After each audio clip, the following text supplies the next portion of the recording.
Friends, welcome to our channel. Brahmamudi serial next ఎపిసోడ్లో ఏం జరగబోతోందో ఈ వీడియోలో చూసి తెలుసుకుందాం. కావ్య తనని ప్రేమిస్తోందని తెలుసుకున్న రాజ్ అసలేం జరిగింది అని తెలుసుకోవడానికి ఈ వీడియోని స్కిప్ చేయకుండా ఎండ్ వరకు చూసేయండి. కళ్యాణ్ రాజ్కి కాల్ చేసి కలుద్దామని చెప్తాడు. అలా రాజ్ రావడానికి ఒప్పుకుంటాడు. అప్పుడు అపర్ణ సరే పదండి అందరం వెళ్ళి రాజ్తో మాట్లాడదాం అని అంటుంది. అప్పుడు కళ్యాణ్ పెద్దమ్మ మీరు కూడా వస్తారా? మిమ్మల్ని చూస్తే అన్నయ్య కోప్పడతారేమో. అప్పుడు అపర్ణ లేదురా కళ్యాణ్, నేను కూడా వస్తాను. నా కొడుకుని ఒప్పించడానికి నేను కూడా మీకు సహాయం చేస్తాను. ఈ గొడవంతా నేను కావ్యకి అత్తయ్య అని తెలియకపోవడం వల్లే కదా. ఆ విషయం గురించి వాడికి నేనే చెప్తాను. ఇదంతా కావ్య కావాలని వాడి దగ్గర దాచిందని, తర్వాత వాడికి అసలు నిజం చెప్పేద్దామని ప్రయత్నించిందని, ఈలోగా యామిని కావాలని ఇలా చేసింది అని చెప్తాను అని అంటుంది. అప్పుడు ఇందిరాదేవి సరే జాగ్రత్తగా వెళ్ళి వాడితో మాట్లాడి వాడిని కన్విన్స్ చేసి ఇంటికి తీసుకొని రండి అని అంటుంది. అప్పుడు అపర్ణ అలాగే అత్తయ్య అని అపర్ణ, కళ్యాణ్, అప్పు, స్వప్నలు నలుగురు రాజ్ని కలవడానికి వెళ్తారు. రాజ్ లొకేషన్ పెట్టగానే కళ్యాణ్ వాళ్ళకన్నా ముందే తానే వచ్చి వెయిట్ చేస్తూ ఉంటాడు. అప్పుడు కళ్యాణ్ చూసావా పెద్దమ్మ, వదిన గురించి చెప్తాము అనేసరికి ఇలా ముందే వచ్చి వెయిట్ చేస్తున్నాడో. అప్పుడు అపర్ణ నాకు తెలుసురా కళ్యాణ్, వాడికి నా కోడలంటే చాలా ఇష్టం. అందుకే కదా మనం వాడికి అసలు నిజం చెప్పి మళ్ళీ కావ్యతో మాట్లాడేలాగా ప్రయత్నిస్తున్నాము అని అంటుంది. అప్పుడు అప్పు సరే పదండి వెళ్ళి బావగారితో మాట్లాడదాం అని అంటుంది. అలా అందరూ కార్ దిగి వస్తూ ఉంటారు. రాజ్ వాళ్ళ నలుగురిని చూసి ఆశ్చర్యపోతాడు. కళ్యాణ్తో ఏంటి కళ్యాణ్ ఇది, నువ్వు ఒక్కడివే నాతో మాట్లాడాలి అని కాల్ చేసి ఇలా మీ ఫ్యామిలీని కూడా తీసుకొచ్చావు అని అంటాడు. అప్పుడు అపర్ణ అంటే బాబు మేమే వస్తామని చెప్పాము అని అంటుంది. అప్పుడు రాజ్ అపర్ణ మాట్లాడుతూ ఉంటే మొహాన్ని పక్కకి తిప్పుకుంటూ ఉంటాడు. అప్పుడు అపర్ణ నువ్వు మా కళావతిని నన్ను తప్పుగా అర్థం చేసుకుంటున్నావు బాబు. మేము కావాలని ఈ నిజాన్ని నీ దగ్గర దాయలేదు. మేము అంతా ఒకే ఫ్యామిలీ అని తెలిస్తే యామిని మమ్మల్ని నీతో ఎక్కడ మాట్లాడనివ్వకుండా చేస్తుందేమోనని అలాగా నీతో పరిచయం చేసుకున్నాము. అసలు నిజాన్ని నీ దగ్గర దాచామంతే.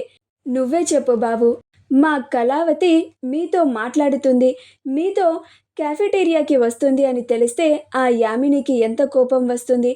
మీరు కళావతితో బయటికి వెళ్తున్నాను అని యామినికి చెప్పి ఏ ఒక్క రోజన్నా మీరు కళావతిని కలవడానికి వచ్చారా? మీరు ఏదో ఒక అబద్ధం చెప్పే వచ్చి ఉంటారు.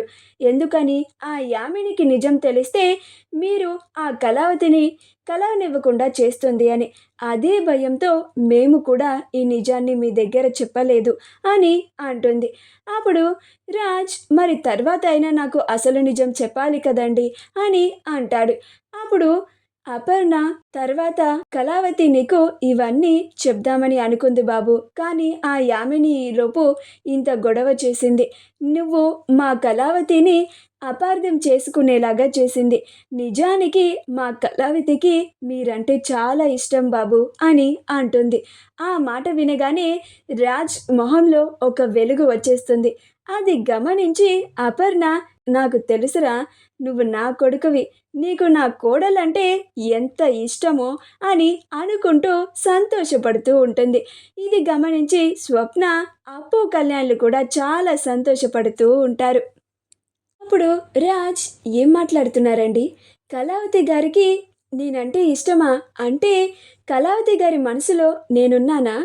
అంటే నేను ఆవిడని ఇష్టపడుతున్నట్లుగానే ఆవిడ కూడా నన్ను ఇష్టపడుతున్నారా అని అంటాడు.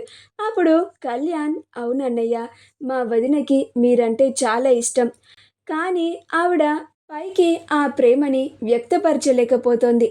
మీరే ఆ ప్రేమని బయటికి వచ్చేలాగా చేయాలి, బయటికి వ్యక్తపరిచేలాగా చేయాలి అని అంటాడు. ఆ మాటకి రాజ్ మీరు ఈ మాత్రం చెప్తే చాలు, ఇక నేను కళావతి గారి చుట్టూ ఎలా తిరుగుతానో మీరే చూస్తారు కదా అని అంటాడు. అప్పుడు స్వప్న మీరు మా కళావతి చుట్టూ తిరగాలంటే ముందు మీరు మా ఇంటికి రావాలి కదా అని అంటుంది. అప్పుడు రాజ్ అంటే మీ ఇంటికి వస్తే బాగుంటుందా అని అంటాడు. అప్పుడు అపర్ణ మా కళావతికి అత్తయ్యని నేను చెప్తున్నాను బాబు. నువ్వు రోజు మా ఇంటికి మా కళావతి కోసం రావచ్చు. మా కళావతితో మాట్లాడి తిరిగి మళ్ళీ తాను నీతో నవ్వుతూ మాట్లాడేలాగా నువ్వే చేయాలి అని అంటుంది. అప్పుడు అప్పు అవును బావగారు, మా అందరి ఫుల్ సపోర్ట్ మీకే అని అంటుంది. అప్పుడు రాజ్ మీరు ఇంత మంచి వాళ్ళ, ఇంతలాగా నాకు సపోర్ట్ చేస్తారు అని అస్సలు అనుకోలేదండి అని అంటాడు. అప్పుడు అపర్ణ ఇప్పుడు కూడా అండి అండి అని అంటున్నావేంటి బాబు, ఇప్పుడు నువ్వు మా కళావతిని పెళ్లి చేసుకునే అబ్బాయివి కదా అని అంటుంది. ఆ మాటకి రాజ్ మీరు చాలా బాగా కలుపుకుపోతున్నారు అండి అని అంటాడు. అప్పుడు అపర్ణ మళ్ళీ అండి అంటున్నావేంటి బాబు, నువ్వు నన్ను గుడిలో అమ్మ అని పిలిచావు కదా, నిజంగానే నేను నిన్ను నా కొడుకువి అని అనుకుంటున్నాను. నన్ను నువ్వు అమ్మ అనే పిలువు అని అంటుంది. అప్పుడు రాజ్ అలాగే అమ్మా అని అంటాడు. ఆ మాట వినగానే అపర్ణ చాలా పొంగిపోతూ ఉంటుంది. స్వప్న కూడా రామ్ గారు మీరు మాతో ఇంకా మా ఫ్యామిలీతో మీరు చాలా ఫ్రీగా ఉండొచ్చు. మీరు ఎలాంటి మొహమాటము పడద్దు. మీరు సొంత మనుషులనే మా ఇంటికి రావచ్చు. మాలో కలిసిపోండి అని అంటుంది. అప్పుడు రాజ్ అలాగే స్వప్న అని అంటాడు.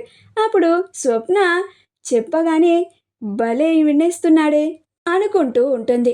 అప్పుడు రాజ్ సరే పదండి మరి మీ ఇంటికి వెళ్దాం అని అంటాడు. అప్పుడు వాళ్ళ నలుగురు విని రాజ్కి కావ్యతో మాట్లాడాలి అని, కావ్యతో తన మనసులో ఉన్న విషయాన్ని చెప్పాలని, తిరిగి కావ్య చేత కూడా తన మనసులో ఉన్న విషయాన్ని తనకి చెప్పించుకోవాలని చాలా తొందరగా ఉన్నట్టుంది అని అనుకొని పదరాం అని దగ్గరుండి రాజ్ని వాళ్ళ ఇంటికి తీసుకెళ్తారు. అలా ఇంటికి వెళ్ళిన తరువాత ఇందిరాదేవి రాజ్ని చూసి వీళ్ళు అనుకున్నట్లుగానే రాజ్ని ఒప్పించి ఇంటికి తీసుకొచ్చారు అని చాలా సంతోషపడి స్వయంగా ఇందిరాదేవినే రాజ్కి వడ్డిస్తూ ఉంటుంది. ధాన్యలక్ష్మి కూడా వడ్డిస్తూ ఉంటుంది. అలా ఆ కుటుంబం అంతా చాలా ప్రేమగా రాజ్కి భోజనాన్ని పెడుతూ ఉంటారు. రాజ్ వాళ్ళు చూయిస్తున్న ప్రేమని చూసి చాలా సంతోషపడుతూ ఉంటాడు. నిజంగా తన సొంత కుటుంబమే తనతో ఉన్నట్లుగా భావిస్తూ ఉంటాడు. అప్పుడే కావ్య పైనుంచి వచ్చి రాజ్ని చూసి ఆశ్చర్యపోతుంది. మా వీడియో కనుక మీకు నచ్చినట్లయితే లైక్ చేయండి, షేర్ చేయండి, మా ఛానల్ని సబ్స్క్రైబ్ చేసుకోండి. పక్కనే ఉన్న బెల్ ఐకాన్ని క్లిక్ చేయడం మాత్రం మర్చిపోకండి.